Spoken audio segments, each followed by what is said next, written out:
Hello friends, কেমন আছেন? আশা করি সকলেই ভালো আছেন। আজকে আমি শেখাতে যাচ্ছি কিভাবে আপনারা ইউটিউবে প্লেলিস্ট বানাবেন আপনার চ্যানেলে, তাও আবার অ্যান্ড্রয়েড সেট দিয়ে। তো সর্বপ্রথম আপনারা ক্রোমে চলে যাবেন, সেখানে youtube.com লিখে সার্চ করবেন। তারপরে এমনভাবে লোডিং হবে, দেখবেন। তো আপনারা কি করবেন, এখান থেকে ডেস্কটপ মোড করে নেবেন, ঠিক এইভাবে।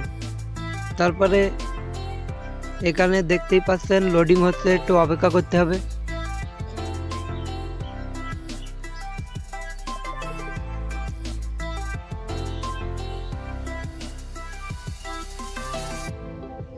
তারপরে লোডিং হয়ে গেলে এই অপশানটিতে ক্লিক করবেন।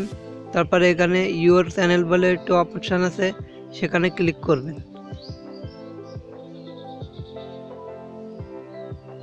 তারপরে লোডিং হচ্ছে, আপনার চ্যানেলে নিয়ে যাবে, ঠিক এমন ইন্টারফেস শো করবে। এবং সেখানে এমন আপনার চ্যানেলটি দেখাবে। তারপরে কাস্টমাইজ চ্যানেলে ক্লিক করবেন। তারপরে প্লেলিস্ট একটি লোগো আছে, সেইখানে ক্লিক করবেন।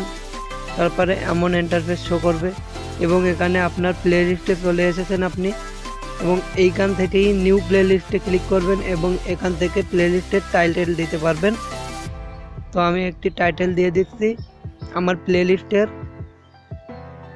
আপনারা যে প্লেলিস্ট বানাবেন, যেভাবে বানাবেন সেইভাবে আপনার প্লেলিস্টটি বানাবেন। আমি পাবলিক করে দিচ্ছি। আপনার যে চ্যানেলটি যে ক্যাটাগরিতে আছে সেই ক্যাটাগরি অনুযায়ী আপনার প্লেলিস্ট বানাবেন। এখানে দেখতে পাচ্ছেন আমার প্লেলিস্টটি সেভ হয়ে গেছে এবং এখানে এইভাবেই আপনারা নিউ প্লেলিস্ট থেকে করতে পারেন।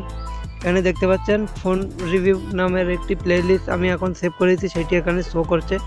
আপনারাও ঠিক এইভাবেই প্লেলিস্ট বানিয়ে দিতে পারেন। তো ভিডিওটি ভালো লাগলে লাইক করবেন এবং আমার চ্যানেলে যারা নতুন আছেন তারা সাবস্ক্রাইব করবেন। তো আজকে এই পর্যন্তই, দেখা হবে পরবর্তী ভিডিওতে।